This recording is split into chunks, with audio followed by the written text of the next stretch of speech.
আপনার বেতন 20,000, তাহলে আপনি এমন একজন মেয়েকে খোঁজেন যার বাপের বেতন 20,000, তাহলে আপনার বিয়ে হয়ে যাবে। বা একটা মেয়ের বাবা সবসময় তার মেয়েকে এমন একজনের হাতে তুলে দিতে চাইবে যে তাকে সেম লাইফস্টাইল দিতে পারবে। আমরা ছেলে হিসেবে কি এক্সপেক্ট করি যে হ্যাঁ, মেয়ের বাবা হচ্ছে 50 বছর বয়সে যেটা ইনকাম করে সেটা আমাদের কাছে 20 বছর বয়সে চায়। কেন ভাই? ওই মেয়ের বাবা 50 বছর বয়সে 1 লাখ টাকা ইনকাম করে, তার মেয়েকে সে 1 লাখ টাকার সুযোগ সুবিধা দিচ্ছে।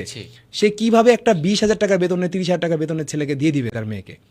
আপনি দিবেন? স্বাভাবিক। দিবেন না তো। এখন আপনি কি হবে এক্ষেত্রে? আপনি কোথায় ভুল করছেন? আপনি ভুল জায়গায় হাত দিয়েছেন। দুনিয়াতে এমন কোনো মানুষ নাই যে বিয়ে করতে পারবে না। সমস্যা হচ্ছে আমরা ভুল জায়গায় মেয়ে খুঁজি। মাঝে মধ্যে যে মিরাজ আফ্রিদির আমি উদাহরণ দিই, যে 2 হাত নাই, অনেকে তাকে ট্রল করে, কিন্তু আমি তাকে এক্সাম্পল হিসেবে এই জন্যই দিই যে তার 2 হাত নাই, সেলুন চালায়, এখন একটা ভালো পজিশনে চলে গেছে। তাকে যদি মেয়ে বিয়ে করে, তো আবার প্রেম করে, তাহলে তুমি ভাই কি? তোমার বিয়ে হবে না কেন? তুমি ভুল জায়গায় খুঁজছো, ভুল মেয়েকে খুঁজছো। এমন একটা মেয়ের পিছে লেগে আছো যে মেয়েটা তোমার ভিতরে ফিউচার দেখছে না, তাই তোমার কাছ থেকে পালাচ্ছে। আর ওই যে ডিপ্রেশন নিয়ে পড়ে যাই, রিলেশনশিপ নিয়ে, এই নিয়ে ওই নিয়ে, এতটুকু ম্যাচুরিটি আমার থাকতে হবে যে আমি অন্য একজনকে যেমন আমার পছন্দ করার অধিকার আছে, ঠিক তেমনই সেই মানুষটারও আমাকে অপছন্দ করার অধিকার আছে। আমি কাউকে বেঁধে আনতে পারবো না।